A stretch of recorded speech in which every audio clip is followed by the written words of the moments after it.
This meeting is being recorded.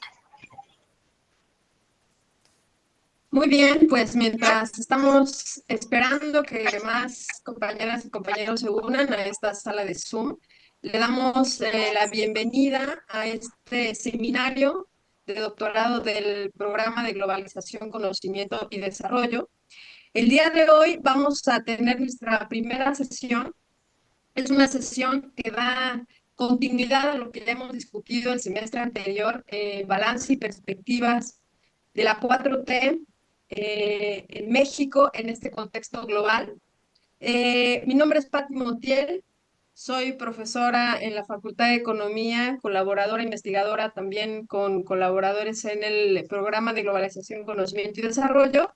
Y esta es nuestra versión número.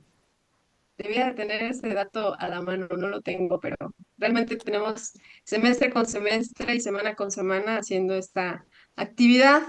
Y desde hace ya, desde 2010 aproximadamente. Bueno, pues de manera muy general, esperando también que nuestro expositor del día de hoy profundice más en el contexto global y por supuesto en la temática del seminario, déjenme comentarles que vamos a tener 12 sesiones a partir de hoy. El día de hoy es exclusivamente virtual por cuestiones de agenda y de espacios que tuvimos en el Instituto de Investigaciones Económicas, en donde generalmente lo hacemos de forma híbrida desde el año pasado. Entonces, a partir del próximo viernes 6 de septiembre lo haremos así, de manera híbrida. Nos iremos presencialmente al instituto. Sin embargo, el día de hoy, 30 de agosto, lo estaremos haciendo de forma virtual. Asimismo, les comento que en estas 12 sesiones, aunque de manera explícita no están tan claramente los ejes como en otras sesiones y ocasiones lo hemos hecho, básicamente porque las agendas particulares de quienes vamos a exponer no nos lo permitieron hacer así, sí que hay un orden lógico en el tratamiento de la discusión.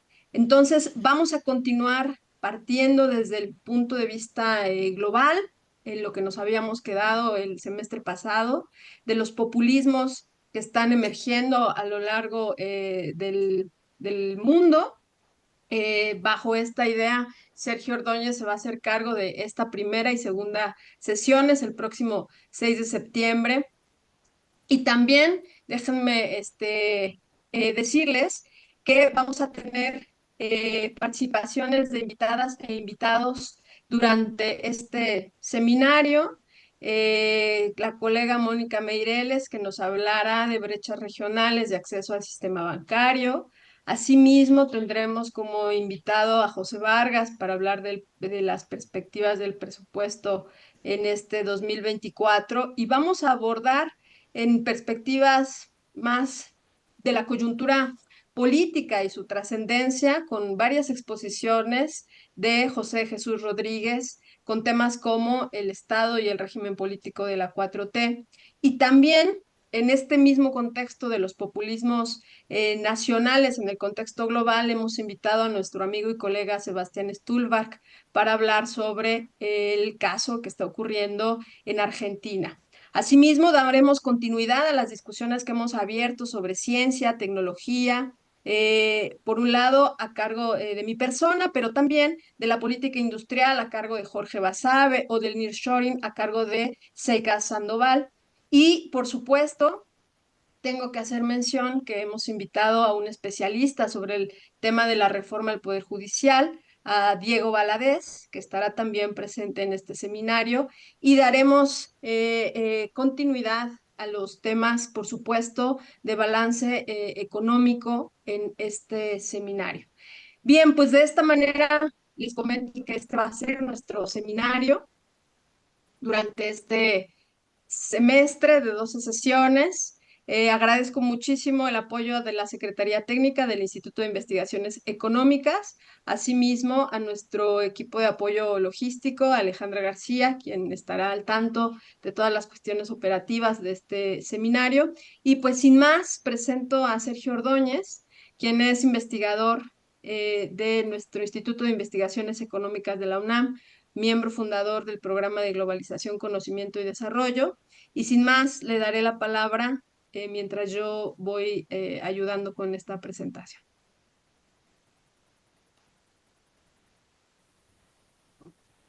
Bien, bueno, pues un gusto estar nuevamente en este seminario. Un gusto poder llevar a cabo esta sesión de apertura. Ya como lo comentó Patti, en esta primera sesión vamos a abordar vamos de hecho, a continuar con una temática con la que iniciamos la edición del seminario anterior, ¿no? Pero a un nivel de mayor profundidad. Es decir, la temática de la sesión es sobre crisis del neoliberalismo y los populismos y los nuevos populismos internacionales, ¿no? Entonces, para esto voy a hacer brevemente un repaso inicial sobre qué entendemos por neoliberalismo y su crisis, ¿no? Para posteriormente abordar la cuestión de la emergencia de los nuevos populismos internacionales. Entonces, bueno, cuando hablamos de la crisis del neoliberalismo, también hay que referirse a la declinación, ¿no? Del sistema de hegemonía de Estados norteamericano en el occidente extendido, ¿no? Occidente extendido porque es un sistema de hegemonía que tiene una cobertura más allá de Occidente, lo mismo que el neoliberalismo, ¿no? ¿Por qué ambos procesos están conectados? Bueno, porque finalmente Estados Unidos, como guía y líder del sistema de hegemonía de Estados, es el país a la vanguardia, ¿no? Ha sido el país a la vanguardia del neoliberalismo. Ahora, ¿qué entendemos por neoliberalismo? Bueno, por neoliberalismo, y esto es ya, digamos, hacer un repaso sobre lo que hemos venido diciendo en ediciones anteriores del seminario. El neoliberalismo hay que entenderlo como una vía de desarrollo, es decir, como una forma de emprendimiento, ¿no? La forma predominante de emprendimiento del pasaje a la fase actual de desarrollo del capitalismo, que yo en particular denomino capitalismo del conocimiento, ¿no? Entonces es una vía de emprendimiento nacional y de un grupo predominante de países con aspectos de la estructura social, del compromiso entre las clases y de su trayectoria histórica con cierta similitud, aunque claro, dentro del neoliberalismo habría que considerar la existencia de múltiples neoliberalismos, ¿no? En primer lugar, hacer una división ahí entre los países avanzados, como los países avanzados emprenden la vía neoliberal, a diferencia de los países en desarrollo, por ejemplo, ¿no? Y bueno, de ahí, por ejemplo, también hacer una distinción entre países asiáticos que emprenden con ciertas características la vía neoliberal, a diferencia de los países latinoamericanos o de Europa del Este. Pero bueno, lo que me interesa destacar aquí es que es una vía de emprendimiento de la fase actual de desarrollo, entre otras posibles, como es la vía asiática, la vía escandinava, ¿no? Bueno, ¿y en qué consiste, ¿no? A grandes rasgos, el neoliberalismo? Bueno, básicamente yo lo veo como una vía de desarrollo basada en la liberalización de las fuerzas del capital, ¿no? ¿Y eso qué implica? Bueno, implica un desdoblamiento de la racionalidad empresarial y del mercado al conjunto social, ¿no? La liberalización de las fuerzas del capital implica un desdoblamiento de la racionalidad empresarial y del mercado que, digamos, eh, eh, invade, ¿no? Al conjunto social más allá del ámbito económico, ¿no? Esto, digamos, en términos de los países, ¿no?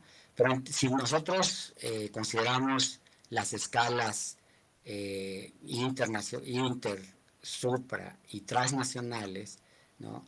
El neoliberalismo entonces implica la racionalización de las instituciones económicas, ¿no?, propias del sistema de hegemonía de Estados dirigido por Estados Unidos, que surgieron una parte durante la Segunda Guerra Mundial y otra parte en el periodo de posguerra, ¿no? Su racionalización en términos de convertirse, ¿no?, en vehículos de una libre expansión del capital transnacionalizado bajo las formas dinerarias, productivas y mercantil, ¿no?, del capital. A eso contribuye también una institucionalidad propia del neoliberalismo que se superpone sin reemplazarla a la institucionalidad del sistema de hegemonía de Estado norteamericano, que está constituida por las redes económicas y políticas globales, ¿no? Y estas redes contribuyen también a la libre expansión del capital transnacionalizado bajo sus tres formas funcionales, ¿no? En ese sentido, habría que plantear que el sustento de estas redes económicas y políticas globales es, digamos, el capital productivo transnacionalizado, cuyo despliegue se expresa en las redes productivas globales, ¿no? Que son redes productivas que atraviesan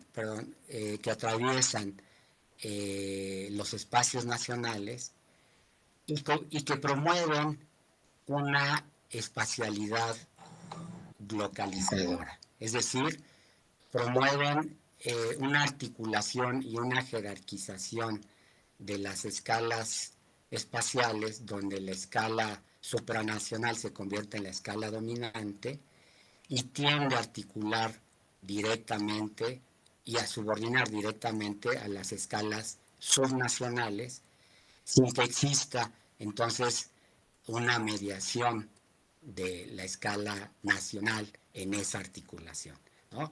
Por lo tanto, se trata de una espacialidad que tiende al desmantelamiento y la fragmentación de los espacios nacionales. Y esto va a ser muy importante para entender el surgimiento de los nuevos populismos internacionales. Bueno, por otra parte, la liberalización de las fuerzas del capital implican que ante todo la forma de, o sea, ante todo se trata de la liberalización de las fuerzas del capital dinerario en sí mismo y en relación a las otras formas funcionales del capital, es decir, al capital, en relación al capital mercantil y el capital productivo, ¿no? Y esto porque el capital dinerario es la forma funcional más ad hoc del capital en su naturaleza de valor que se valoriza, ¿no? Al no tener, prácticamente es la expresión pura del valor como trabajo abstracto, y eso le permite ser, digamos, la forma funcional del capital que prevalece en su proceso de liberalización sobre las otras formas funcionales del capital, ¿no? Este proceso de liberalización del capital dinerario, digamos, que predomina en relación a las otras formas de liberalización, a la liberalización de las otras formas funcionales del capital, es lo que la literatura ha denominado procesos de financiarización, ¿no? Entonces, bueno, y finalmente, bueno, esto es importante porque la crisis del neoliberalismo alcanza, digamos, su punto más álgido con la crisis financiero-productivo global de 2007-2009, al ser, digamos, esta crisis la expresión máxima de la disociación del capital dinerario en relación a los requerimientos de la acumulación real a nivel mundial, ¿no? Lo cual implica entonces un proceso de disociación muy importante del capital dinerario en relación a los requerimientos productivos, donde subyace un proceso de una generación de una plétora de capital dinerario en relación al capital productivo, ¿no? Y este proceso de disociación extrema alcanza su punto máximo en la crisis financiera productiva global del 2007-2009, en torno, como lo sabemos, en torno digamos, al gran circuito financiero que se crea en torno a las hipotecas o a los vehículos financieros sustentados en las hipotecas, ¿no? Bueno, entonces, y es una crisis global, ¿no? O sea, es una crisis, el mapa que presento muestra los países en rojo que tuvieron recesiones en distintos grados, de distinta magnitud, como resultado de la crisis, ¿no? Entonces, claramente se ve cómo los países más afectados en América, en el continente americano, bueno, son Estados Unidos, que fue el epicentro inicial de la crisis, junto con Canadá, ¿no? Pero en Europa, bueno, claramente Rusia, ¿no? Toda Europa occidental fuertemente afectada por la crisis, en un grado menor Europa Oriental, ¿no? Los países asiáticos, China, ¿no? India, y los únicos países que logran evitar la recesión como resultado de la crisis son los países que aparecen en azul, ¿no? Básicamente países de África, algunos países de América Latina, ¿no? Y por ahí algún país en Europa. Entonces, bueno, es una crisis realmente productiva global que, digamos, afectó prácticamente al conjunto al mundo, ¿no? Ahora, bueno, a partir de ello,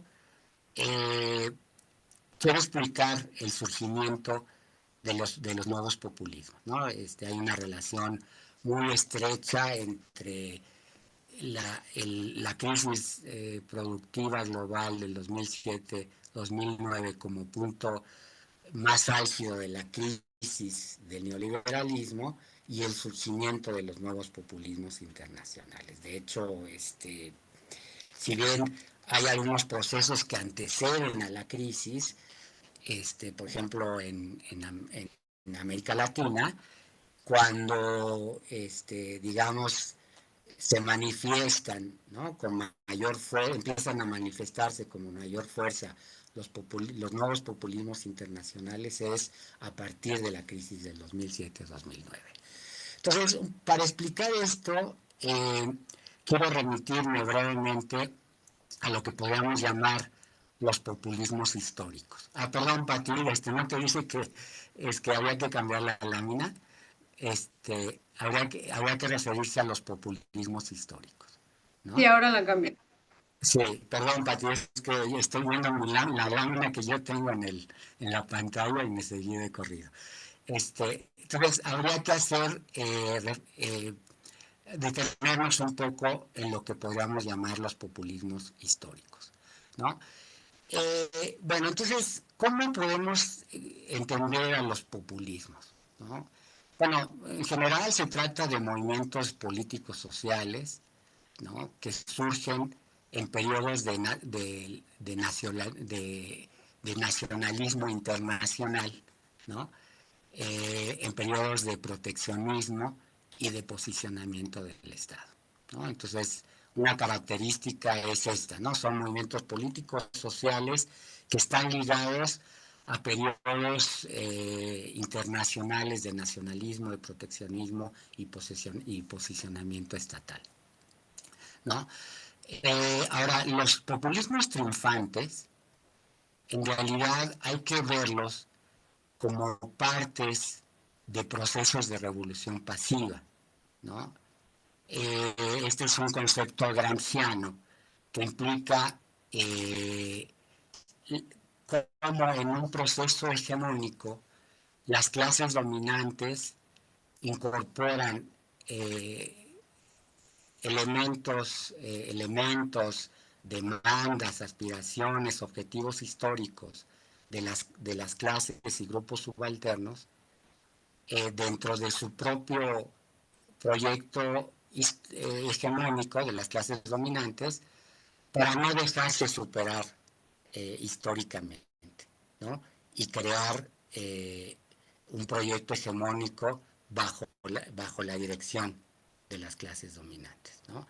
Entonces, los procesos, los populismos están ligados en realidad son partes, me refiero a los populismos triunfantes, es decir, los que llegan al poder, hay que verlos como partes de procesos de revolución pasiva, ¿no?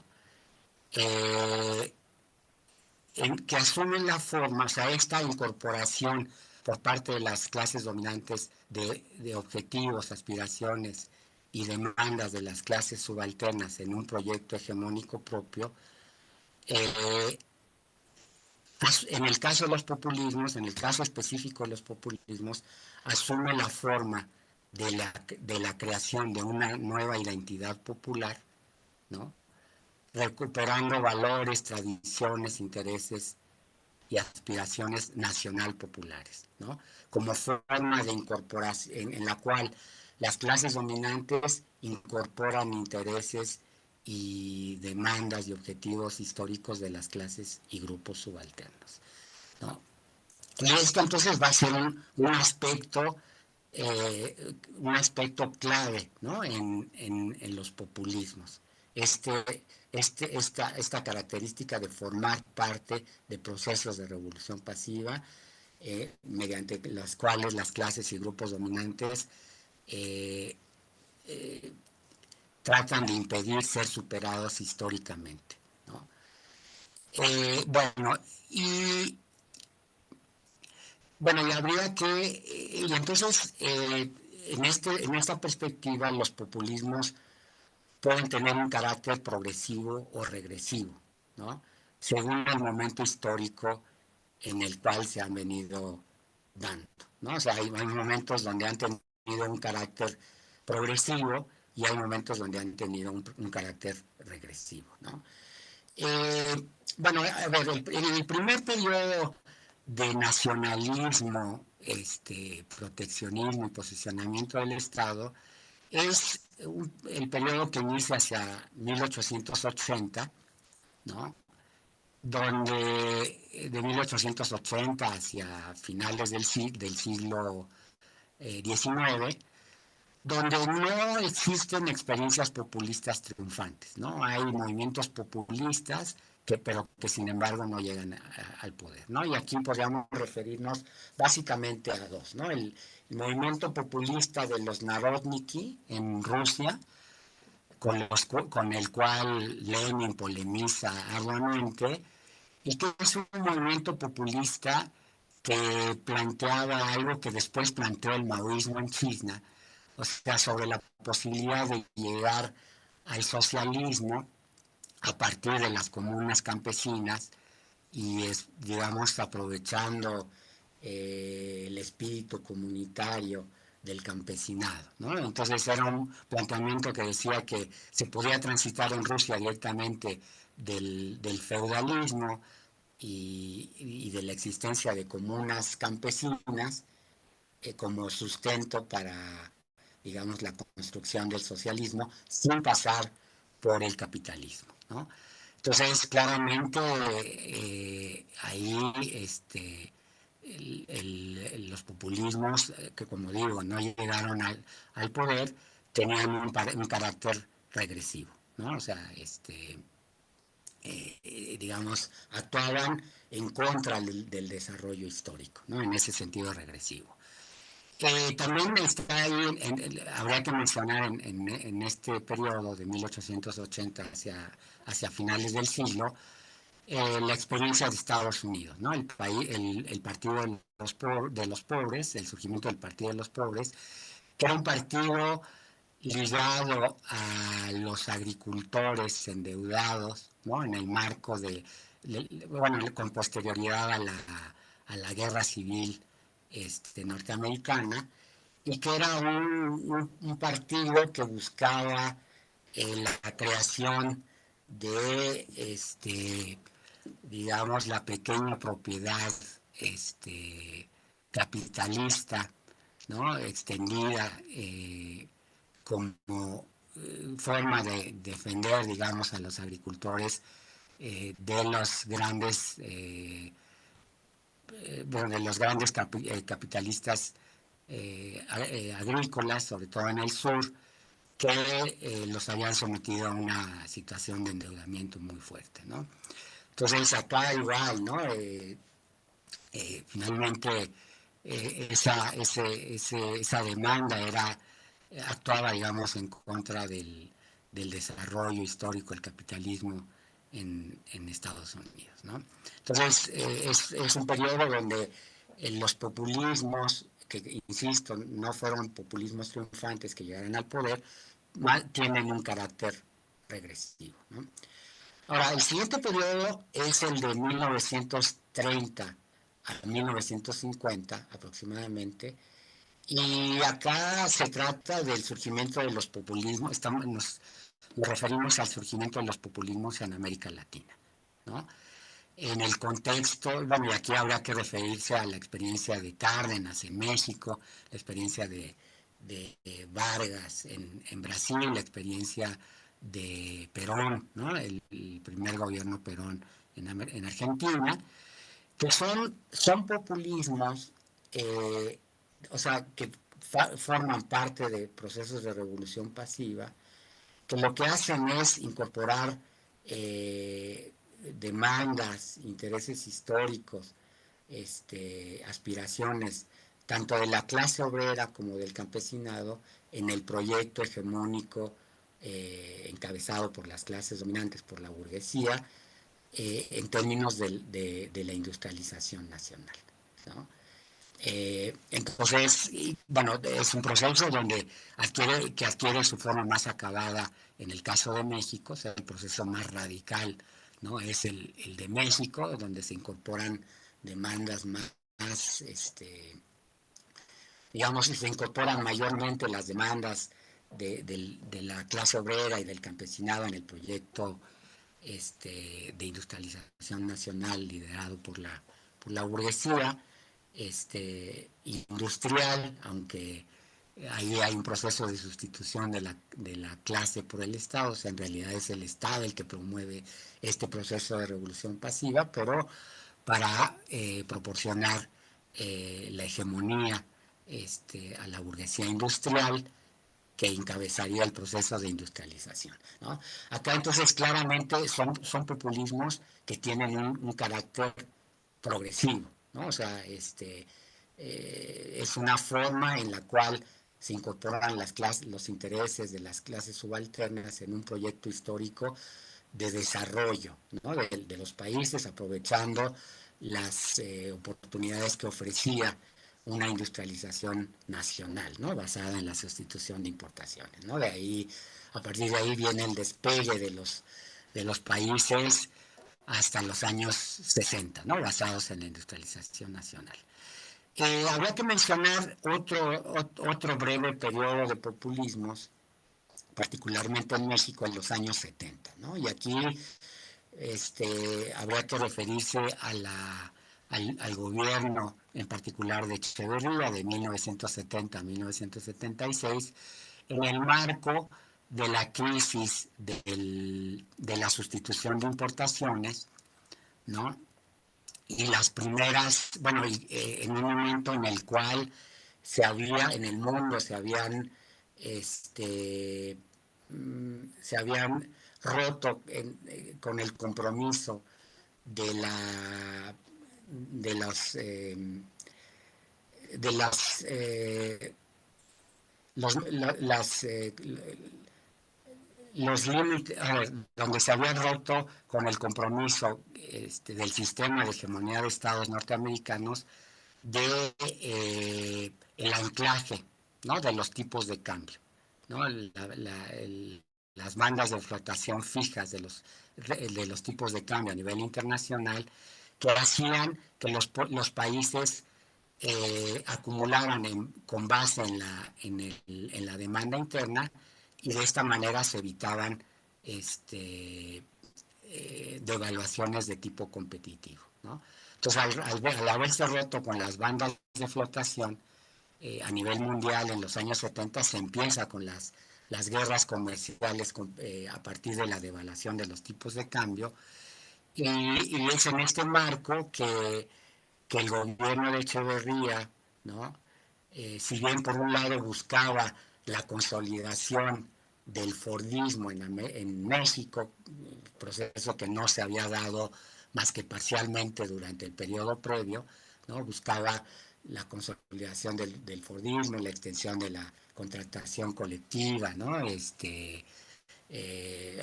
Lograr una paridad entre los incrementos en el salario real con los incrementos en la productividad, etcétera, etcétera. Esto lo hacía profundizando los procesos proteccionistas y de subsidio, digamos, a la industria, ¿no? Con la idea finalmente de hacerla competitiva a nivel internacional, ¿no? Entonces podríamos, en este sentido, se podrían plantear que en este tipo de populismos, particularmente en esta experiencia en México, había elementos progresistas, ¿no? Que implicaban el desarrollo pleno del fordismo o la búsqueda del desarrollo pleno del fordismo, pero por otro lado había elementos regresivos que profundizaban el proteccionismo, ¿no? Los aranceles, etcétera, en un periodo en donde más bien la tendencia internacional era hacia la apertura de los mercados y la necesidad de la constitución de industrias competitivas, ¿no? A nivel internacional. Después hay otro episodio de populismos hacia los años 90 en Europa del Este, posterior al derrumbe de la Unión Soviética y el derrumbe del Pacto de Varsovia, ¿no? Y la caída del socialismo realmente existente, eh, y, o sea, y es un populismo que habría que estudiar con mayor detenimiento para establecer si hubo elementos de carácter progresivo en algunos países de Europa del Este en este periodo, ¿no? Es algo que no tengo muy claro. Y posteriormente habría que referirse al populismo actual, ¿no? A los nuevos populismos, que son populismos que sobrevienen en el periodo posterior a la crisis del 2007-2009, ¿no? Entonces, acá lo que vemos, y con esto ya pasamos, digamos, a los elementos que determinan el surgimiento de los nuevos populismos en la actualidad, habría que entonces referirse a que la liberalización de las fuerzas del capital, que es propia del neoliberalismo, va acompañado, esto todo el mundo lo sabe ya en la actualidad, va acompañada de procesos de desigualdad, de desigualdad, de exclusión, polarización sociales, que son procesos seculares, ¿no? O sea, no, son procesos que vienen desde antes de la crisis o sea, que son consustanciales al propio neoliberalismo, o sea, que empiezan desde los años 80, ¿no? En todo el mundo, bueno, en todo el mundo donde, o sea, me refiero a los países que siguen que emprenden la vía neoliberal, son procesos, entonces se trata de procesos consustanciales, seculares, pero que se agudizan, ¿no? Con la crisis del 2007-2009 y en el periodo posterior, ¿no? Entonces, estos periodos, estos procesos de desigualdad, exclusión y polarización sociales, finalmente acaban originando una disociación de la sociedad civil, ¿no? Entendida como el conjunto de organizaciones llamadas privadas de las clases y grupos sociales en relación a la sociedad política, es decir, a su representación en los partidos políticos dentro de los regímenes políticos, ¿no? O sea, hay los procesos de desigualdad, exclusión y polarización social finalmente acaban manifestándose en una gran disociación de la sociedad civil respecto a la sociedad política. Las clases y grupos sociales que forman parte de la sociedad civil comienzan a no verse representados en sus representantes tradicionales, los partidos políticos que concurren en los regímenes políticos, ¿no? Entonces es un proceso que se comienza a dar mundialmente, y esto es lo que explica entonces la irrupción, ¿no?, de los populismos internacionales. Son movimientos que tienden a llenar ese vacío de disociación entre la sociedad civil y la sociedad política, ¿no? Y eso además explica su irrupción acelerada, ¿no? O sea, son movimientos que rápidamente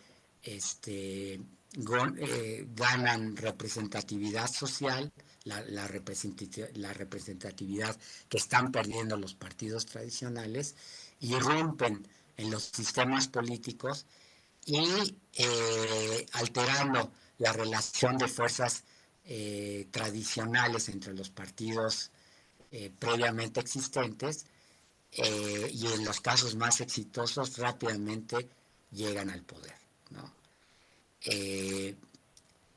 Bueno, entonces este es un elemento que observamos como vía de llegada generalizada de los nuevos populismos internacionales, ¿no? Entonces es clara la relación entre la liberalización de las fuerzas del capital propias del neoliberalismo, los procesos de desigualdad, exclusión y polarización sociales, con la disociación entre sociedad civil y sociedad política para explicar la irrupción súbita, ¿no?, de los nuevos populismos internacionales. Pasamos a la siguiente lámina, Pati. Bueno, nada más, la ilustración es una ilustración de los, sobre todo los populismos históricos, ¿no? Pasamos a la siguiente lámina.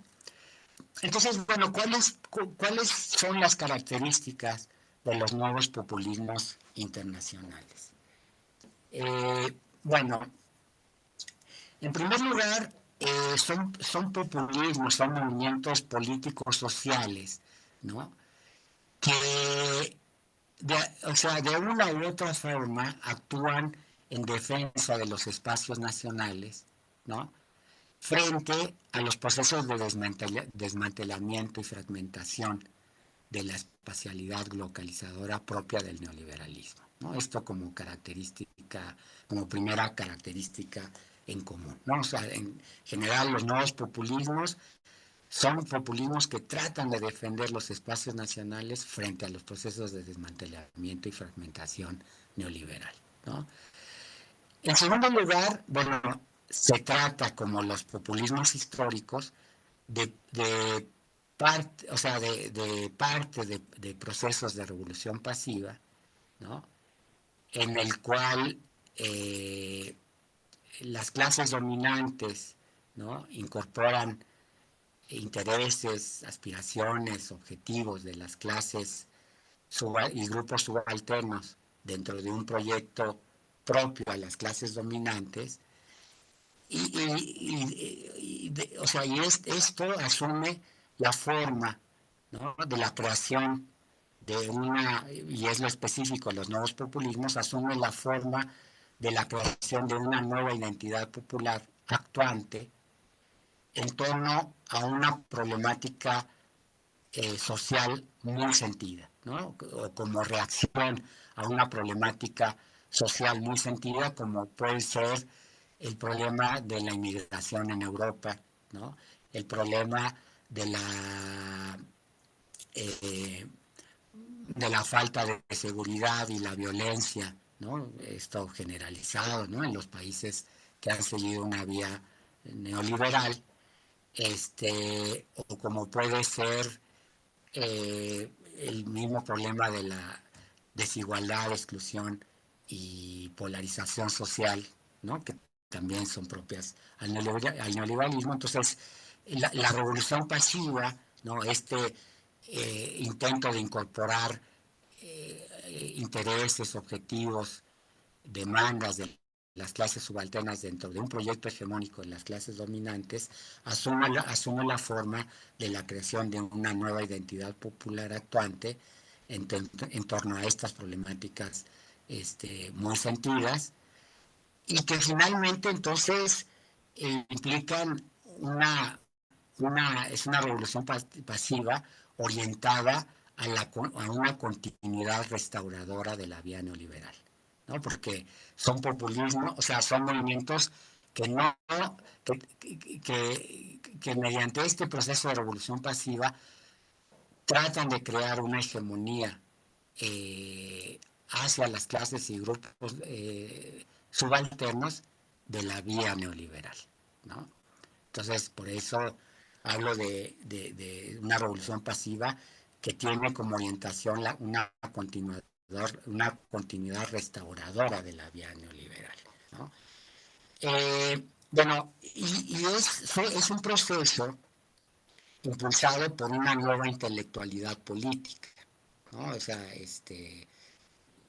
los quienes impulsan, quienes dirigen, ¿no? A los nuevos populismos internacionales es una nueva intelectualidad política que aspira a convertirse en la parte ilustrada, es decir, la parte intelectual, ¿no? De un nuevo grupo hegemónico, ¿no? Un nuevo grupo hegemónico en pro de la continuidad restauradora de la vía neoliberal, ¿no? Y bueno, y en ese proceso, esta nueva intelectualidad política apela a valores, tradiciones, aspiraciones populares de tipo conservador, ¿no? Retardatario y reaccionario, en la medida en que no se trata de, de promover, digamos, las capacidades productivos sociales, ¿no?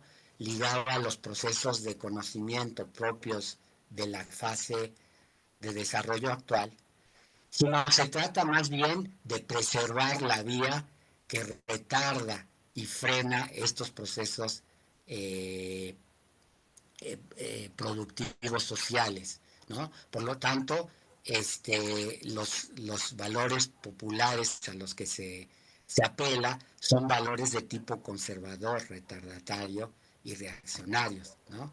No, o sea, en la medida entonces en que no se trata de generar una hegemonía expansiva, ¿no? Que solamente puede desarrollarse promoviendo los procesos de desarrollo productivo social ligados a los procesos de conocimiento, ¿no? Propios de la fase actual de desarrollo, ¿no? Entonces, bueno, estas son las características o algunas de las características que me parecen más importantes de los nuevos populismos internacionales, ¿no? Que habría que destacar. Bueno, y aquí en el mapa, pues tenemos es un mapa del 2018, ¿no? De los países donde, o sea, dirigidos por movimientos populistas, por el nuevo populismo internacional, ¿no? En azul oscuro. Y en azul claro tenemos a los países, bueno, con, con democracias, ¿no? O sea, o sea, dirigidos por fuerzas democráticas, no populistas, ¿no? Y en blanco, eh, son los países con regímenes autoritarios no democráticos, ¿no? Entonces, bueno, acá habría que poner bueno, aquí Estados Unidos aparecía como país dirigido por un gobierno populista, era el gobierno de Trump, ¿no? Brasil aparecía también, ¿no? Como país dirigido por un gobierno populista, que era el de Bolsonaro, ¿no? Argentina parecía dirigido por un gobierno no populista, democrático, cosa que ya cambió en la actualidad, ¿no? Con Milei. Bien, bueno, pero esto da idea, ¿no? Da idea del mapeo, ¿no? Del mapa internacional de los nuevos populismos internacionales. Bueno, pasamos a la siguiente lámina, por favor, Pati. Ahora, como a manera de ilustración, ¿no? Me voy a referir en particular al populismo trumpista, ¿no? Al populismo encabezado por Trump en Estados Unidos, y lo voy a hacer por varios motivos, ¿no? O sea, ¿por qué escojo esta experiencia para ilustrar eh, a los nuevos populismos internacionales? Bueno, en primer lugar, porque se trata de un populismo que se da en el país líder de la vía neoliberal, ¿no? Entonces, esto implica, o sea, el hecho de que en el país que se proclama eh, líder de los valores democráticos a nivel internacional, es significativo que se haya producido, digamos, se haya desarrollado un movimiento populista triunfante, ¿no? Además es el país líder de la vía neoliberal, o sea, y entonces el hecho de que en el país líder de la vía neoliberal haya un movimiento populista haya podido llegar al poder, expresa la crisis del neoliberalismo como vía de desarrollo, ¿no?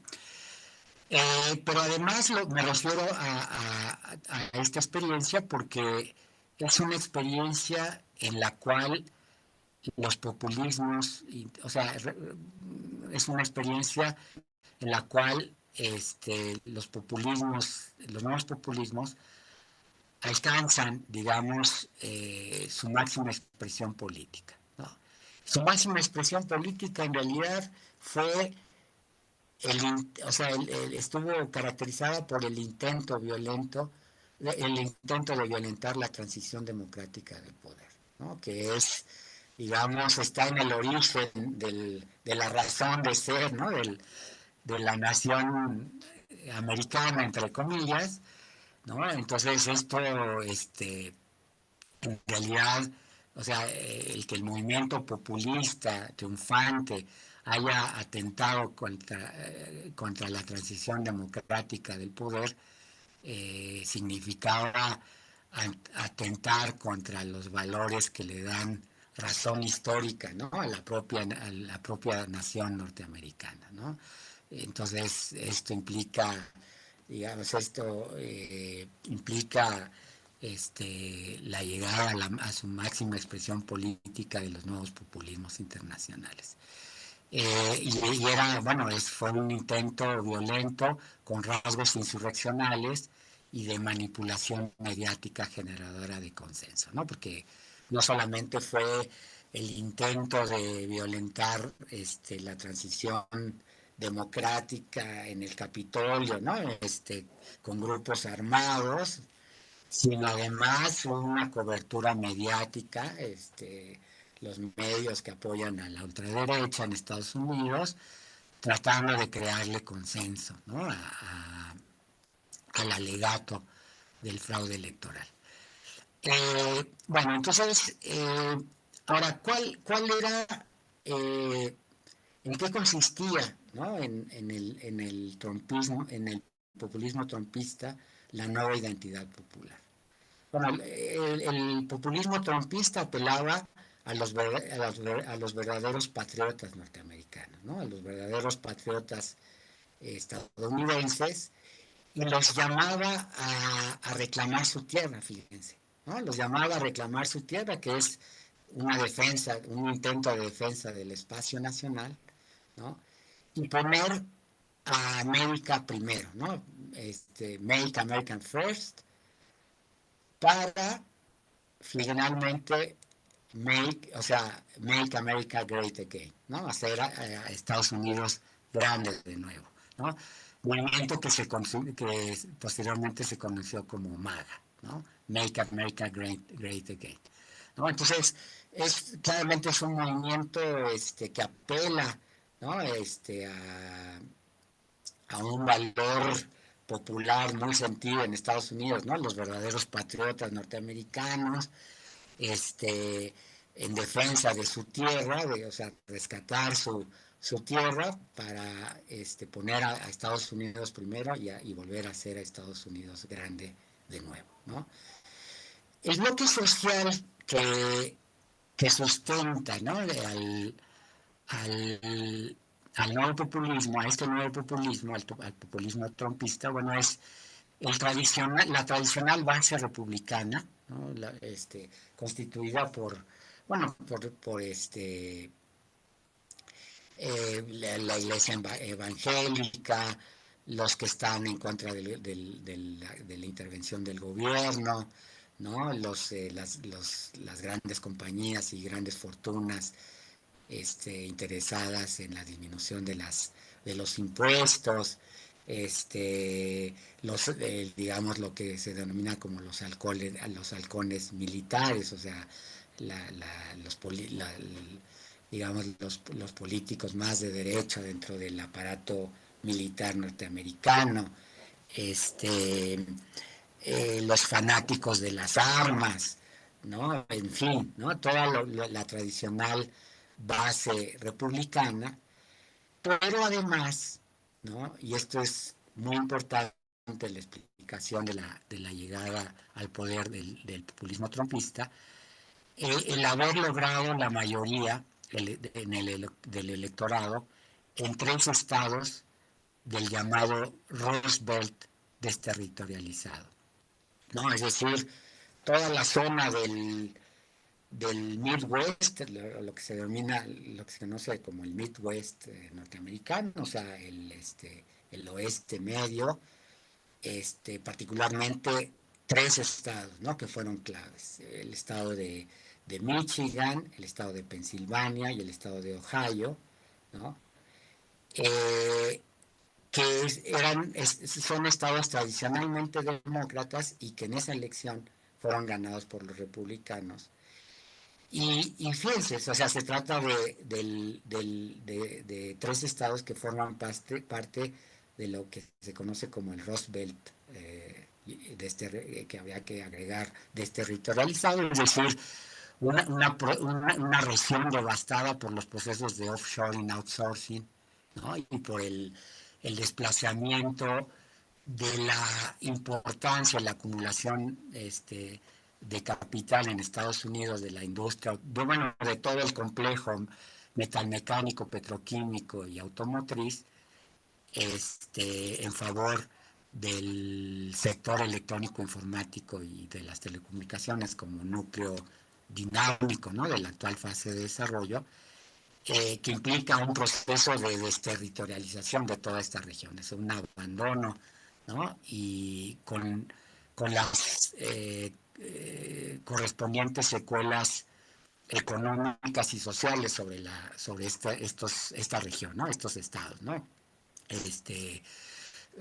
Bueno, por ejemplo, los índices de default crediticio, los índices de, de, de, de, de, de hipotecas impagadas en la región, ¿no? Los índices de criminalidad, los índices de drogadicción, ¿no? De lo que después pasó a llamarse muertes por desesperación, ¿no? O sea, todo una serie de secuelas económico-sociales que generaron una actitud o un sentimiento, mejor dicho, de desesperación y de pesimismo en ese electorado, y que explica el que entonces haya podido ser, digamos, presa de Make America Great Again, ¿no? Y bueno, finalmente una vez triunfante, el populismo trumpista se, digamos, se materializa, ¿no? En lo que podríamos llamar un neoliberalismo nacionalista, ¿no? O sea, es o sea, la profundización de medidas neoliberales, ¿no? Aplicadas en el espacio nacional norteamericano, como fue las de regulación, o sea, echar atrás la regulación al capital financiero que había surgido como resultado de la crisis global del 2007-2009,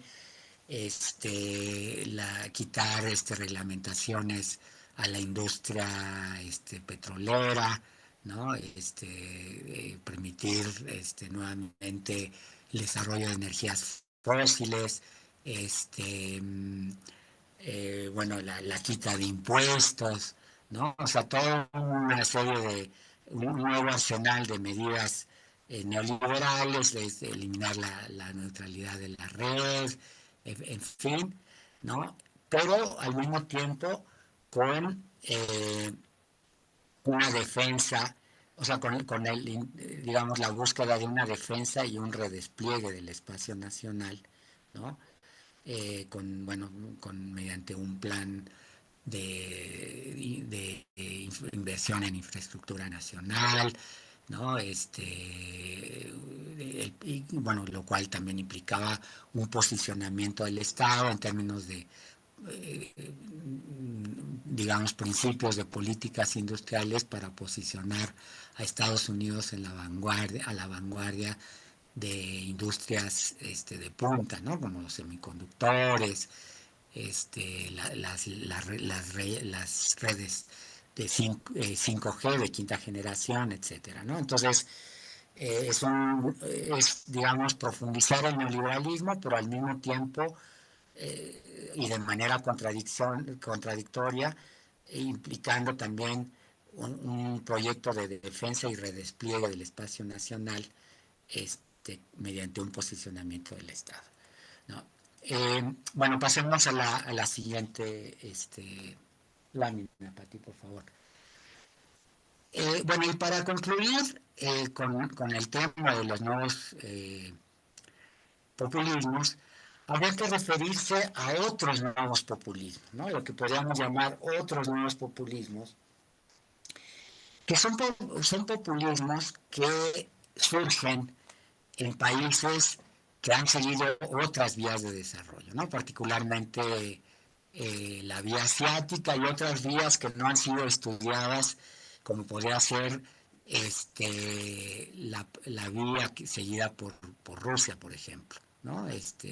Ahí yo tendería a pensar en una vía que no ha sido estudiada, pero que creo que hay elementos como para poder conceptualizar una vía de desarrollo seguida por todos los países, digamos, que componían o un grupo importante de países que componían a la Unión Soviética, ¿no? Es decir, países que previamente habían seguido un estatismo, digamos, durante el periodo del Fordismo keynesianismo, y que posteriormente, con el derrumbe de la Unión Soviética, la caída del Pacto de Varsovia, siguen una vía neoliberal, pero posteriormente, y aprovechando algo que América Latina no pudo aprovechar, o pudo aprovechar solo parcialmente, el boom de las commodities, estos países a partir de ese boom logran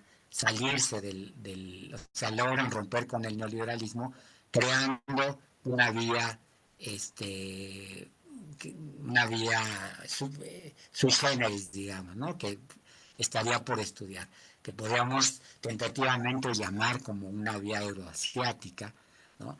Entonces son populismos que se dan en otras vías de desarrollo diferentes a las del neoliberalismo, pero son países que igualmente fueron afectados por la crisis del 2007-2009, ¿no?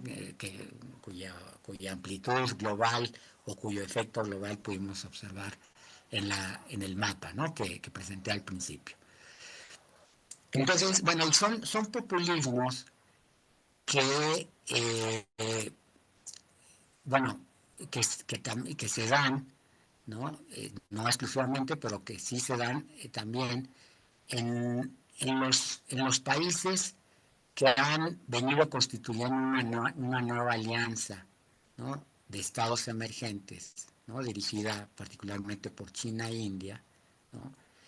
Y que ha pasado a disputar, ¿no? La hegemonía del sistema de hegemonía de estados norteamericano, ¿no? Entonces, bueno, particularmente aquí me estoy refiriendo a China e India como países que encabezan esta alianza emergente y donde han surgido procesos populistas, ¿no? Pero además habría que referirse a potencias regionales, ¿no? Que con el paso a la multipolaridad están actuando como potencias regionales multipolares, ¿no? Como se podría ser el caso de la India, ¿no? O el caso de países como Turquía, por ejemplo, ¿no? Entonces son países donde que no necesariamente digamos, las fuerzas, los grupos dominantes actualmente en el poder no necesariamente surgieron como parte de procesos populistas, pero que sí a partir, sobre todo, o sea, con posterioridad a la crisis del 2007-2009, sí generaron elementos populistas, igualmente como parte de un proceso de revolución pasiva, para incorporar demandas, intereses, objetivos históricos, aspiraciones de las clases subalternas en un proyecto hegemónico de las clases dominantes, ¿no?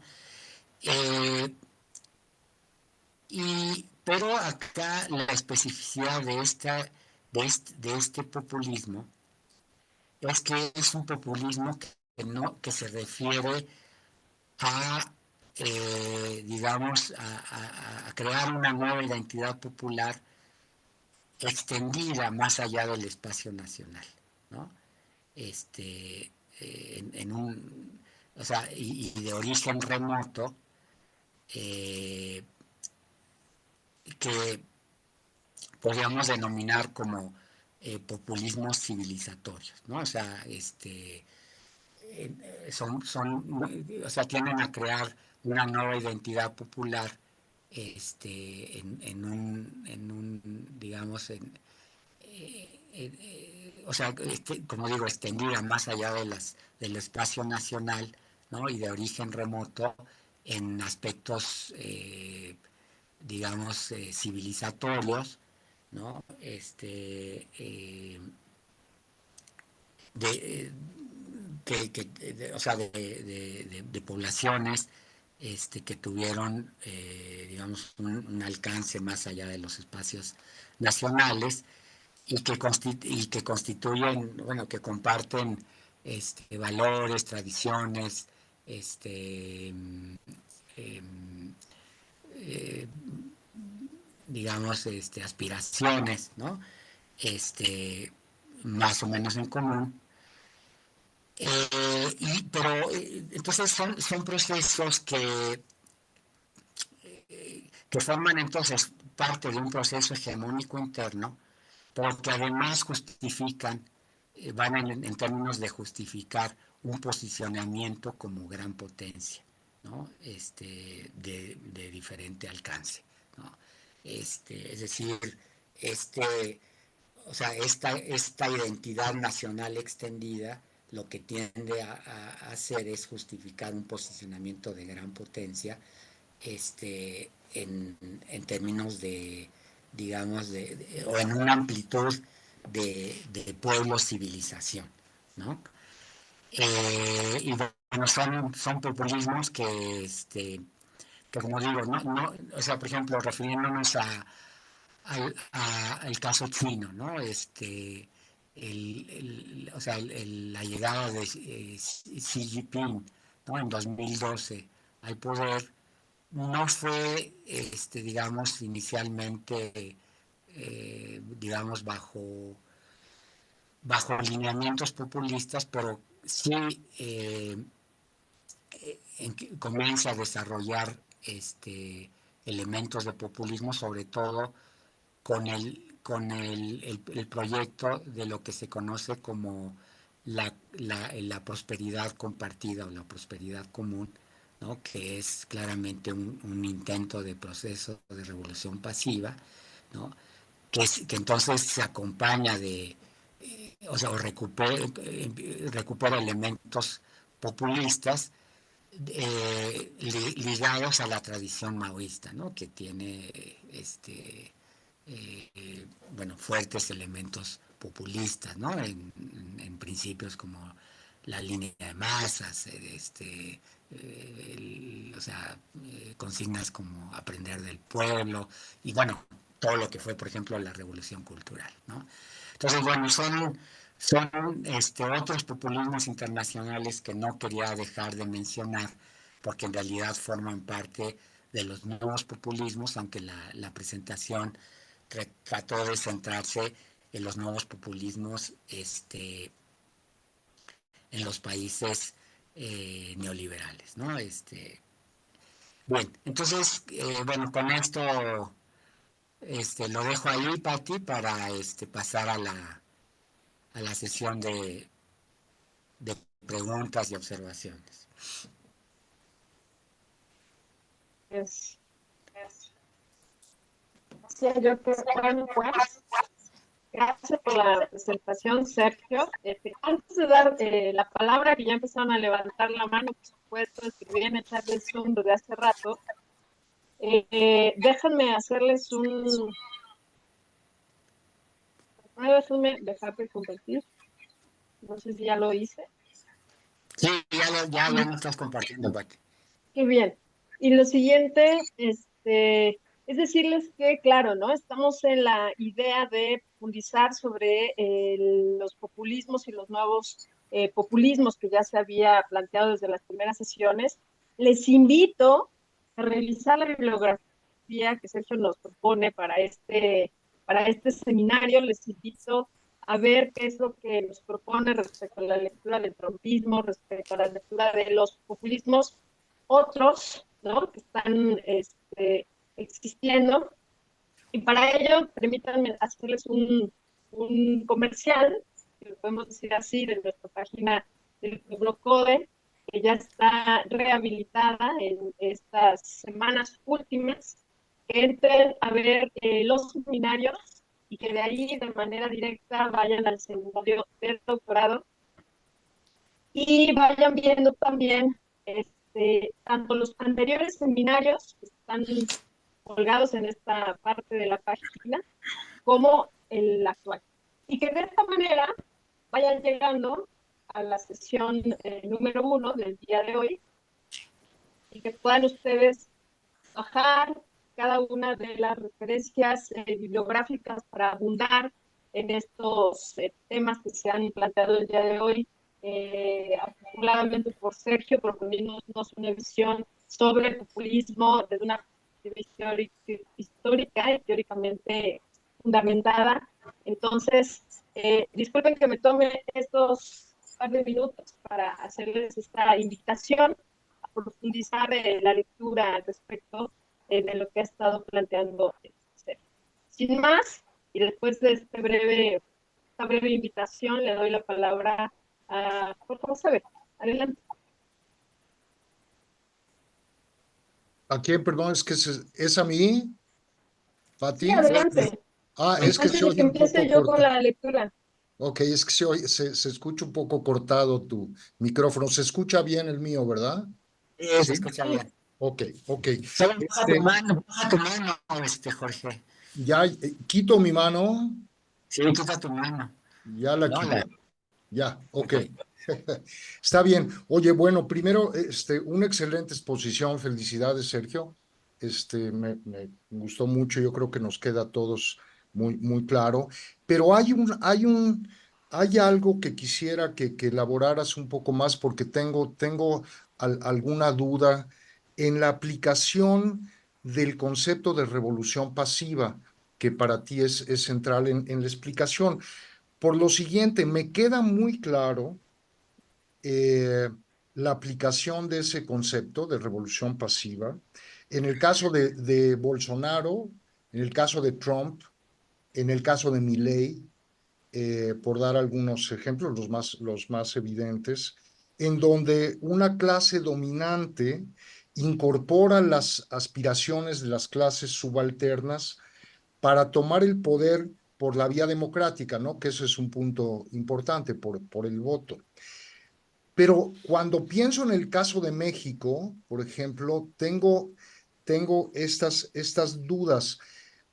Aquí, en el caso de México, del populismo López Obradorista, eh, hay un sector político de clase media que incorpora aspiraciones de ambas clases, de la clase dominante y de las clases subalternas, para tomar el poder por la vía democrática. Sin embargo, en el caso de la clase dominante, en el caso de las clases subalternas son aspiraciones que las incorpora a su programa y a su proyecto político y a su propaganda política. Pero en el caso de la clase dominante, no incorpora, no es que incorpore aspiraciones en el sentido de que no están realizadas, sino que mantiene la estructura económica tal como está. Por eso termina siendo una economía neoliberal, la 4T. Pero no es un proyecto original de la clase dominante. Lo que sí cuenta es con el apoyo de la clase dominante implícito y explícito del hombre más rico del país, como es Carlos Slim, de las dos grandes cadenas televisoras, aunque luego puedan entrar en conflicto con el personaje que es dueño de una de ellas, pero es todo el apoyo, o del mayor empresario minero del país, pero al no ser un proyecto original de ellos, ya el término de revolución pasiva no me queda tan claro. Entonces me gustaría que nada más abundaras un poco más de eso con este elemento ahí de dudas o de conflicto que Ok. me causas. Bueno, te estás anticipando a la siguiente sesión, ¿no? Ok, Jorge, bueno, pero algo voy a decir, algo voy a decir. ok, ok. Bueno, no sé si, Pati, si tenga más preguntas o voy contestando, Sí, de una vez, sí, te pregunto. Sí, sí, sí, las desahogamos, vamos desahogando. Entonces, Hola, ¿me escuchas bien? no, es que tu audio no se escucha bien, Pati. Déjame hacer un movimiento. No se escucha bien.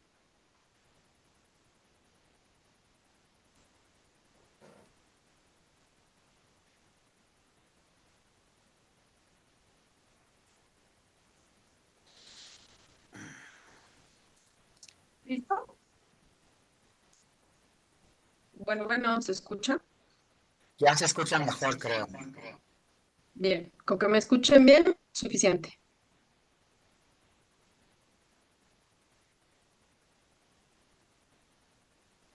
Bien. Orla pregunta, ¿la política económica de la 4T ha llevado a un reajuste en el control corporativo, a un reajuste en el populismo? Los 36 millones de votos no son completamente un acto consciente, sino de defender la continuidad de la política que inyecta dinero. Por ejemplo, en Chiapas, con índices económicos deplorables, vive un populismo diferente al que se vivió en la cuarta parte del siglo XX.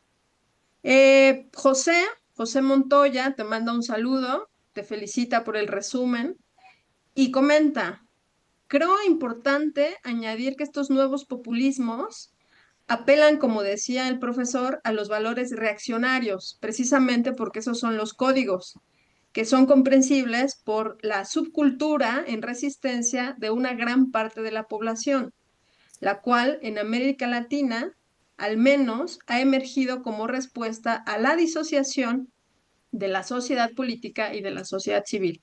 Esta disociación, de igual manera, surge de la crisis del neoliberalismo, como fue mencionado, y de la incapacidad del neoliberalismo de conciliar las dimensiones progresivas, la democracia liberal, por ejemplo, con las dinámicas regresivas, la dinámica de exclusión social y concentradora del ingreso, por ejemplo. De esta forma, la inercia neoliberal evita la emergencia de procesos progresivos en términos de conocimiento. Lo viejo se niega a morir, como decía Gramsci, y lo nuevo tampoco aparece. Entre tanto, emergen monstruos. Bueno, hay más comentarios. Una pregunta de Mariano Victoria Félix. ¿Es lo mismo un modelo populista que un modelo progresista nacionalista? Y asimismo pregunta, me parece que también añade Orla, ¿el proceso de desarrollo estabilizador se acompañó de populismo y corporativismo? Bueno, y comentarios varios de Amir García Villalpando, haciendo énfasis, ¿no?, a la corrupción como endémica desde la colonia, ¿no? Que ha sido parte del protagonismo que se ha tenido en nuestro país. ¿Quieres contestar eso o le damos la palabra a Ismael Núñez, que No, está mejor levantándole la palabra? contesto este primer bloque y luego escuchamos a Ismael, por favor. Adelante. Bien. Bueno, a ver, sobre lo de Jorge, ¿no? Que como digo, o sea, en realidad todas las preguntas de alguna manera, menos los comentarios de José Montoya, pero creo que en general todas las preguntas se están anticipando, ¿no? De sesión, son preguntas que bueno, voy a empezar a contestar, voy a empezar a comentar algunas Está cosas, bien para que ya pero vayas contestando en tu presentación desde el sí, próximo viernes. exactamente, Adelantemos sí, la discusión. exactamente, ¿no? Entonces, a ver, eh, bueno, a ver, la de revolución pasiva, ¿no? O sea, es un concepto, bueno, gramsciano, como ya lo planteé. Es un concepto que lo que plantea es que en el proceso de construcción en un proceso de construcción hegemónica por parte de las clases dominantes buscan incorporar, ¿no? Objetivos, demandas, aspiraciones, este, elementos culturales inclusive, ¿no? De las clases y grupos subalternos dentro de ese proyecto hegemónico para no dejarse superar históricamente, ¿no? Es decir, se trata de que solo una clase, digamos, desarrolle todas sus potencialidades económico y sobre todo político culturales, y que en ese desarrollo incorpore y absorba, ¿no? Desarrollos propios de las clases subalternas, ¿no? Para no dejarse superar históricamente en el marco de una crisis histórica, ¿no?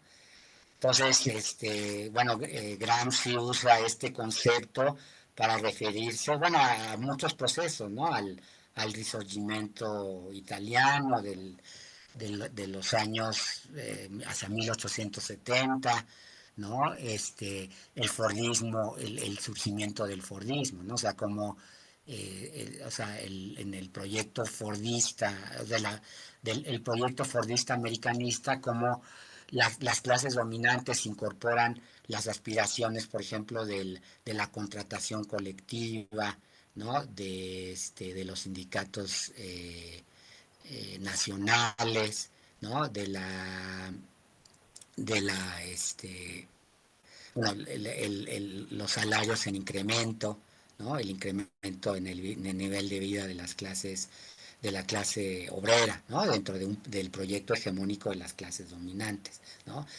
Entonces, bueno, ahora yo, o sea, el uso que le doy es en el mismo sentido, ¿no? Pero, o sea, lo que estoy planteando es que,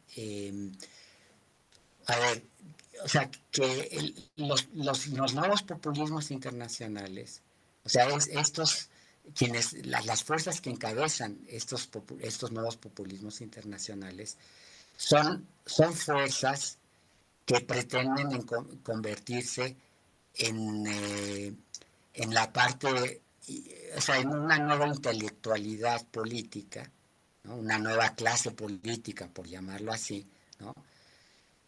Eh, que logre articularse con las clases dominantes, digamos, empresariales o con grupos del empresariado para conformar un nuevo grupo hegemónico, ¿no?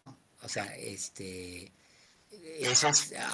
bueno, es una característica de los populismos internacionales. O sea, estos populismos triunfantes, incluso los no triunfantes, están encabezados por fuerzas políticos sociales que pretenden, digo, en su dirección, pretenden constituirse como nueva intelectualidad política, ¿no?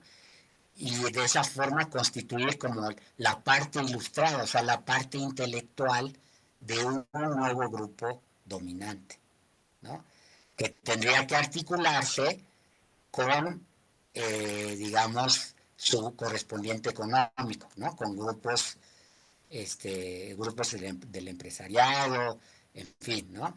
Y entonces, bueno, en esa perspectiva es que yo lo estoy planteando, ¿no?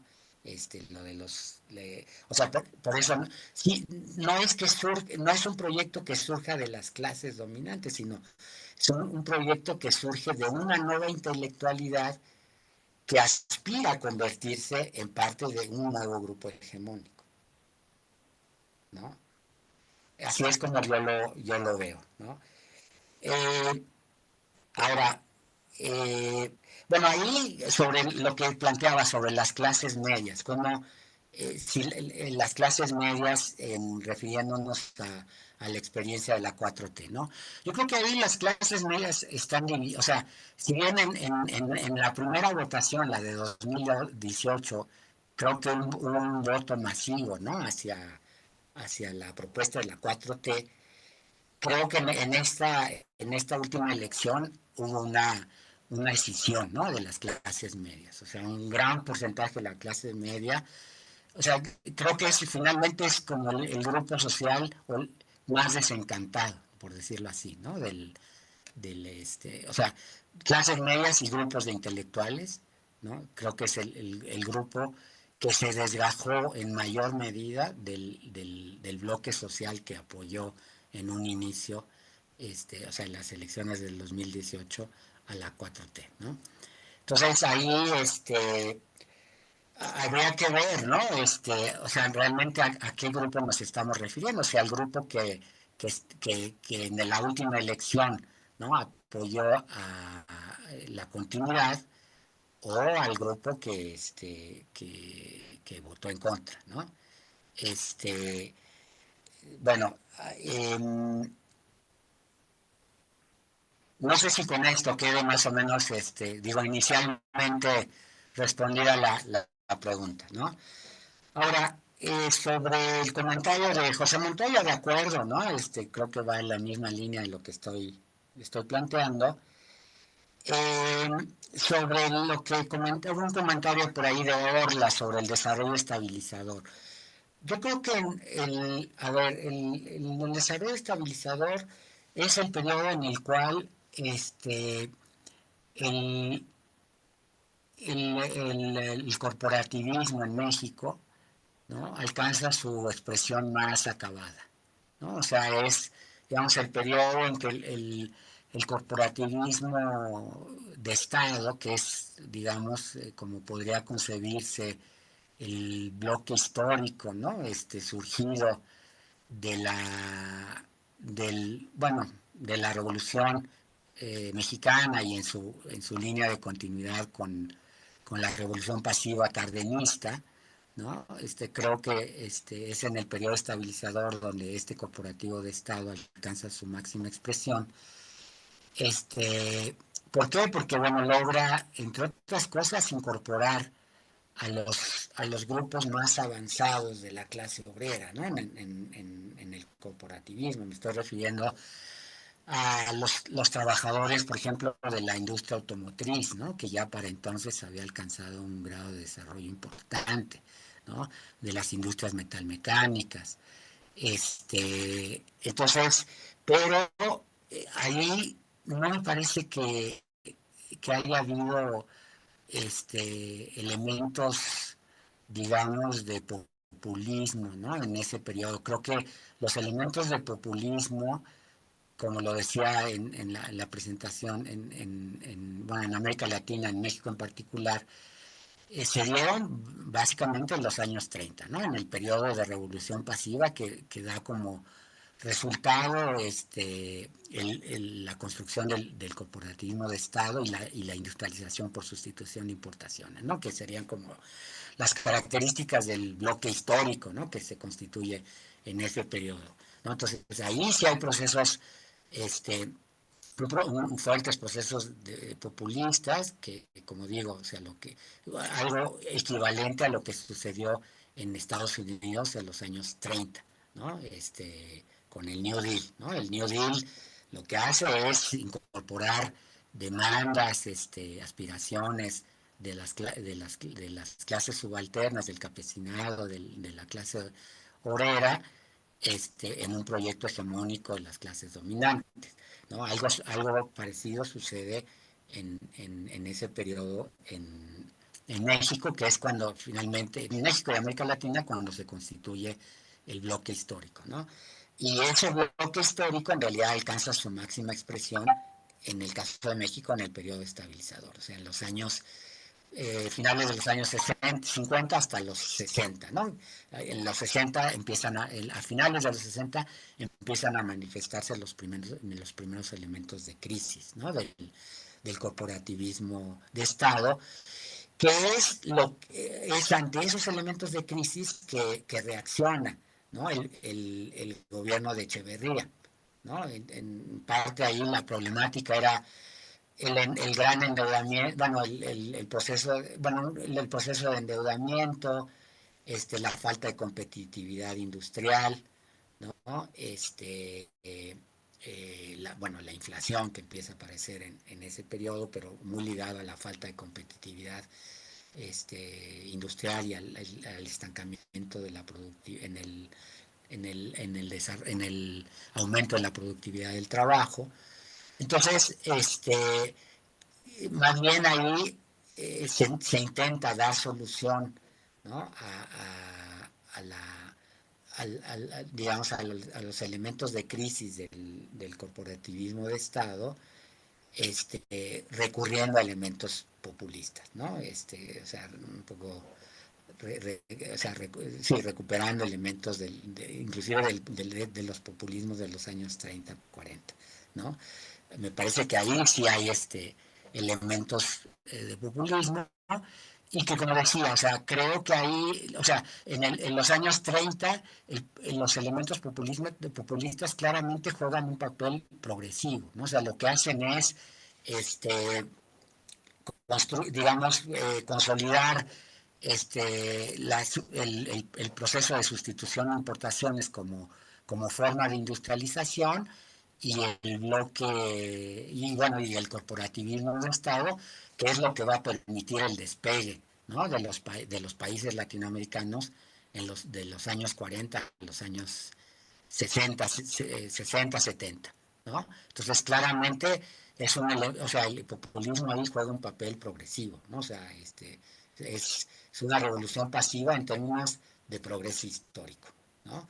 O sea, progreso histórico dentro de lo que es, digamos, dentro de lo que sería el equivalente en América Latina del fordismo keynesianismo, ¿no? La sustitución de importaciones. Bueno, ahora, bueno, pregunta Mariano si el progresismo nacionalista es lo mismo que el populismo. Pueden coincidir y pueden no coincidir, ¿no? O sea, creo que coincidieron en los años 30, ¿no? O sea, hubo un progresismo nacionalista en los años 30 a los 60, pasados los 60, ahí hubo un progresismo nacionalista, ¿no? Y el populismo jugó un papel de populismo nacionalista. Ahora me parece que no es el caso, ¿no? O sea, más bien los nuevos populismos, eh, son regresivos, ¿no? Son regresivos en tanto que finalmente son parte del proceso de revolución pasiva para, digamos, lograr una continuidad restauradora del neoliberalismo, ¿no?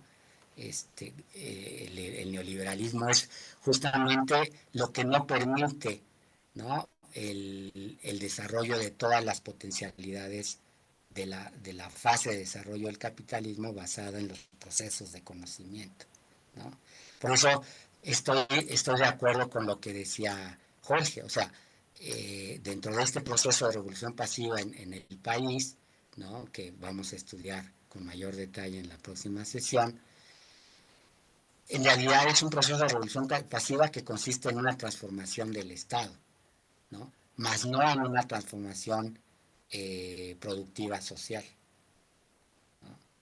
Entonces, bueno, esa es una característica específica y desde mi perspectiva una contradicción, ¿no? Una contradicción en el proceso en términos del proceso de revolución pasiva, entendiendo que, o sea, también remitiéndonos a un concepto gramsciano, ¿no? Que, o sea, finalmente el Estado hay que concebirlo como un Estado ampliado que implica la unidad de sociedad civil y sociedad política, ¿no?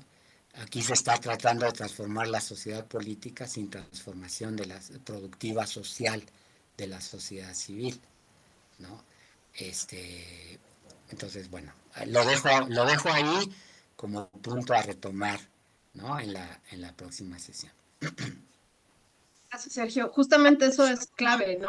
¿Qué se está reformando cuando se reforma el Estado y en qué estado estamos pensando? Y la definición que inicialmente estás recuperando de Gramsci, sociedad política y sociedad civil, y que más bien se está reformando la sociedad política, que yo creo que es clave, sin extenderse a todos los elementos de la sociedad civil, nos puede ayudar a pensar cómo se están replanteando los juegos a ese nivel. Pues bueno, yo apelo a que este Ismael Núñez, si es que va a participar, había levantado la mano para que en este momento abra su micrófono.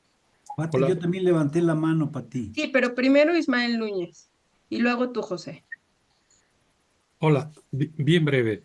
Eh, Adelante. Oye, Sergio, felicitaciones. Nos hiciste un recorrido bien amplio, histórico, interesante, y nos dejas con muchas inquietudes.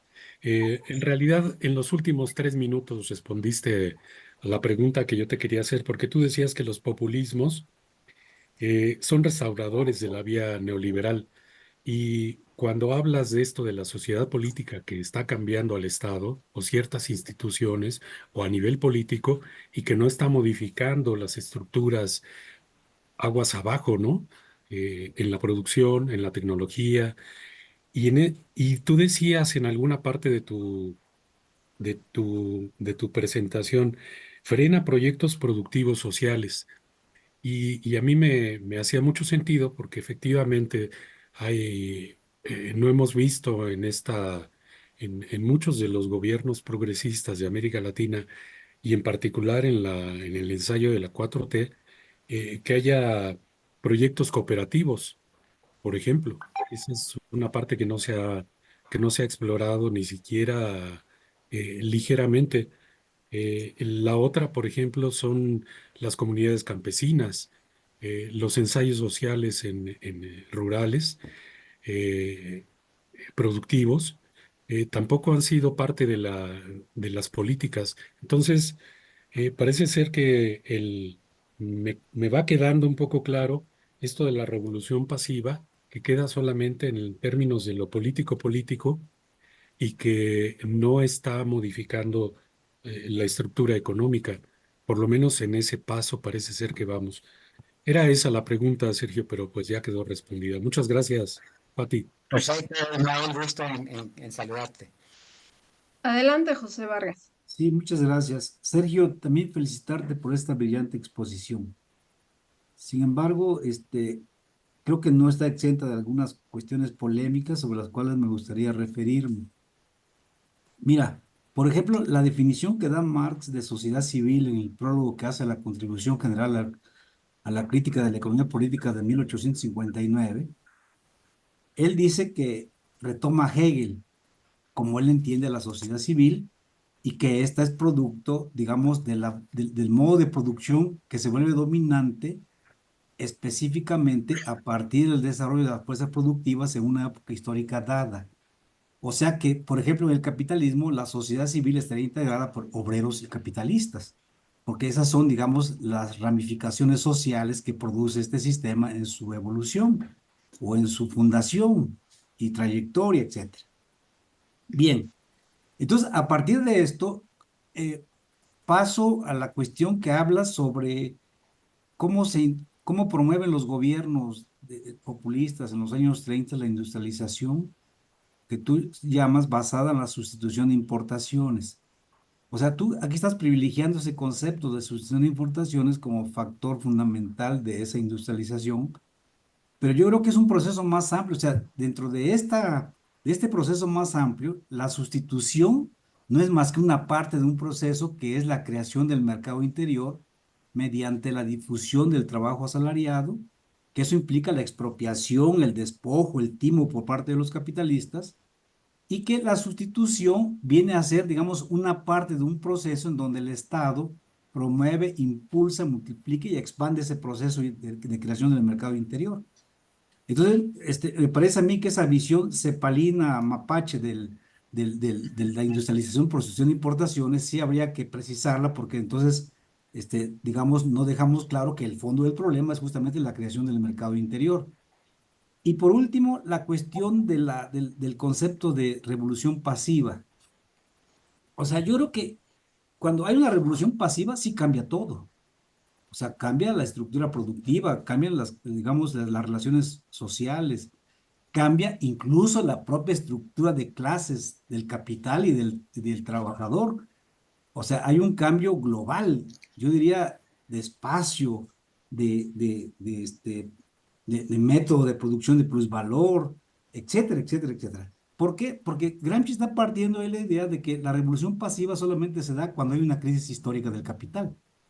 O sea, sin crisis histórica no puede haber revolución pasiva. O sea, si tú hablas de una crisis de ciclo corto, de una coyuntura digamos, de crecimiento de 7, 8 o 10 años y luego la crisis, etcétera, ahí no se puede dar una revolución pasiva, puesto que no da para que haya una transformación radical de la base tecnoproductiva de la economía. En cambio, una crisis histórica de ciclo largo, 50, 60 años, eso sí da porque es el momento en que entran en contradicción, o mejor dicho, se multiplican las contradicciones que se fueron acumulando a lo largo de los 50 o 60 años, en donde el último ciclo corto, que es un ciclo histórico, ahí se encierran todas esas contradicciones y eso lleva a la exigencia de la innovación tecnológica, de la transformación de las funciones del Estado, de una nueva división social e internacional del trabajo. O sea, cambia todo, no solamente cambia la base productiva, sino también cambian las cuestiones sociales. Y entonces yo creo que habría que partir de esa idea de que Gramsci justamente toma como fundamento el hecho de que hay una crisis histórica para que tú puedas hacer una revolución pasiva en donde la burguesía logra reestructurar al aparato productivo, logra reestructurar la relación Estado con la sociedad, sus funciones, etcétera, sin poner en riesgo justamente el poder que es el control del Estado. Entonces me parece a mí que esa sería la base para entender esta revolución pasiva, el concepto de etapa de desarrollo. Gracias. Y crisis histórica. Ok. Gracias. Gracias. Sergio, ¿quieres ya abordar los comentarios? Sí, sí, sí, sí, sí, sí. Ok, bueno, a ver, sobre lo de la industrialización, José, estoy totalmente de acuerdo, ¿no? Yo lo llamé, lo llamé, le di esta importancia, o sea, lo llamé así porque, bueno, es la forma común en que se conoce, ¿no? Pero Pero es estoy de una acuerdo. forma eufemística, es una forma eufemística para decir un proceso O sea, más violento. no, estoy de acuerdo, o sea, y estoy de acuerdo con que la cuestión es la formación de un mercado interno. Yo iría más allá que de eso, o sea, creo que de lo que se trata no solamente es de la formación de un mercado interno, sino creo que además se trata de crear, de formar una industria nacionalmente integrada, ¿no? O sea, que es, digamos, tratar de replicar lo que estaban haciendo los países desarrollados en ese momento, ¿no? O sea, la formación de industrias integralmente, nacionalmente integradas, que implicaban un mercado interno, pero que implicaban también, digamos, la constitución de un sector 1, un sector 2 de la economía, etcétera, ¿no? En términos del espacio nacional, ¿no? Entonces, estoy de acuerdo con las observaciones críticas. Mi dirección no es cepalina, sino es o sea, estoy de acuerdo en lo que planteas y te digo, iría un poco más allá en ese sentido, ¿no? Estoy de acuerdo con digamos, la forma en que concibes la revolución pasiva, ¿no? El proceso de revolución pasiva. Estoy de acuerdo que hay que partir de una crisis histórica, ¿no? Y creo que es de lo que se está partiendo en la actualidad. O sea, a ver, con elementos sui generis, ¿no? Porque, a ver, yo creo que en la actualidad eh, o sea, a ver, en la actualidad estamos en un periodo donde la fase o sea, la crisis, ¿no? O los aspectos de crisis del capitalismo que observamos no son elementos que obedezcan a una crisis de la fase, ¿no? Sino más bien creo que son, o sea, básicamente lo que estamos observando es una crisis de la vía predominante de emprendimiento de la fase, o sea, una crisis del neoliberalismo, ¿no? Lo cual no quiere decir que las otras vías de desarrollo, ¿no? Que han acompañado al neoliberalismo en el emprendimiento de la fase actual no tengan elementos de crisis, ¿no? O sea, China tiene elementos de crisis, ¿no? Muy ligado a los aspectos propios de la vía, ¿no? Pero en general lo que estamos observando a nivel mundial es una crisis del neoliberalismo, ¿no? Eh, no es una crisis, o sea, no es una crisis histórica en términos de que sea una crisis o sea, cuya resolución, ¿no?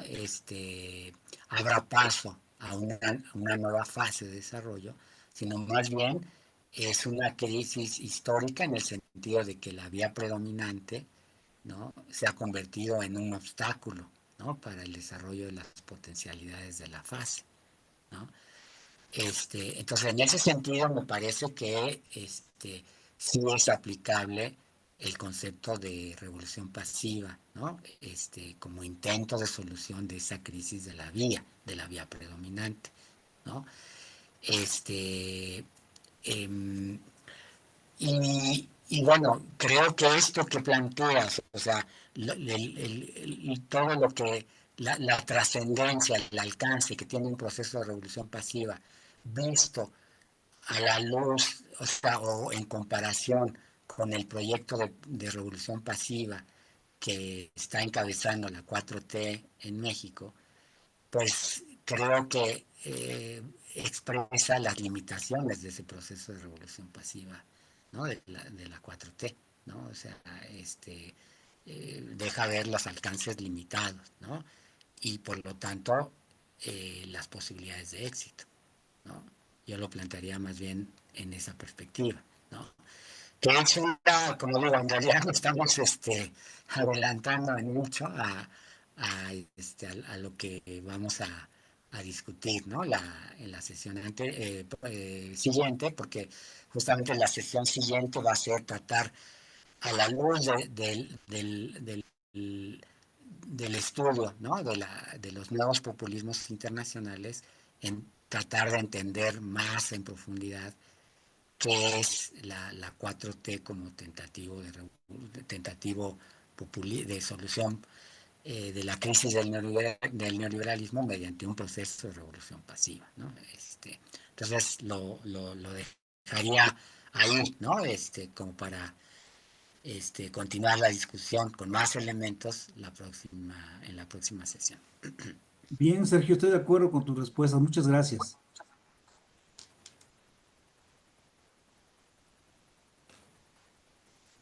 Bueno, creo que podemos cerrar con una última comentario, pregunta, ¿no? De Amir García Villalpando sobre si, aunque creo yo que ya algunas las habrás adelantados, las respuestas sobre si el New Deal podría decirse que fue un populismo que retoma el keynesianismo, eh, y esta paradoja de que cuando cae la competitividad productiva en una época de mayor crecimiento del ingreso, se le podría denominar como una forma de populismo.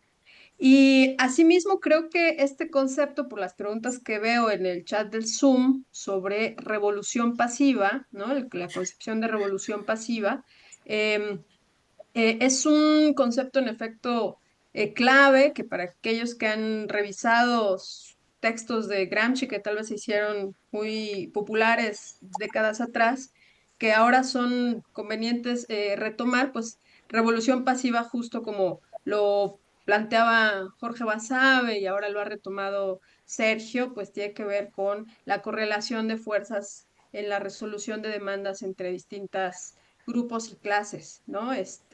Entonces, bueno, yo les invito a revisar trabajos anteriores al respecto de esto y probablemente abundar en este sentido. Si quieres cerrar al respecto, Sergio.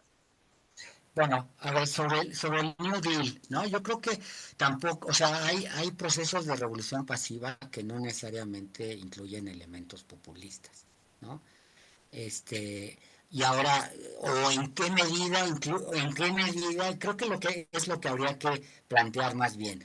O sea, en qué medida los elementos populistas definen un proceso de revolución pasiva. O sea, me parece que en el New Deal no es un proceso de revolución pasiva, perdón, no es un proceso de revolución pasiva que se defina por los elementos populistas, si bien puede ser que hayan existido ciertos elementos populistas, ¿no?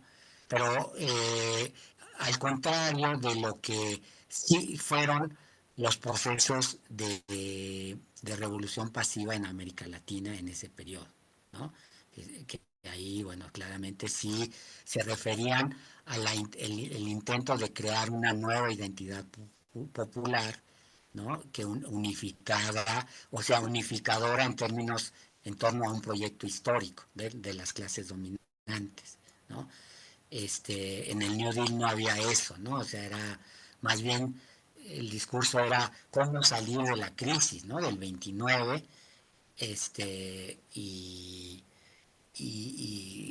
o sea, sin sin esta creación de una identidad popular, ¿no? Que sí se dio en América Latina. Entonces, o sea, creo que habría que plantearlo en esos términos, ¿no? O sea, no toda revolución pasiva es un proceso populista, si bien, aunque el elemento decisivo en una revolución pasiva no sea el populismo, puede ser que haya elementos populistas, aunque no jueguen el papel fundamental, ¿no? Y con eso cerraría Pati. Bueno, pues cierras tú la sesión con esto, pero no se cierra el debate y el estudio sobre las categorías que nos estás invitando a retomar. Yo quisiera recordarles, ¿no? Cuál va a ser la siguiente sesión, adelantarles que justamente es sobre la 4T como un tentativo populista, dice Sergio, de solución de la crisis del neoliberalismo en México. Estos van a ser los temas, los que les proyectamos en pantalla. El temario ahí está, lo pueden consultar. Si hay nueva bibliografía en específico para esa sesión, la verán ahí colgada en el, en la página web. Y sin más, yo lo dejaría aquí. Bienvenidas y bienvenidos a esta versión, segunda parte de nuestra discusión de balance y perspectivas de la 4T en una perspectiva global. Así que les agradezco su asistencia y su conexión. Nos vemos el próximo viernes presencialmente en la sala de videoconferencias del IEC y también por Zoom. Hasta luego. Hasta luego. Chao.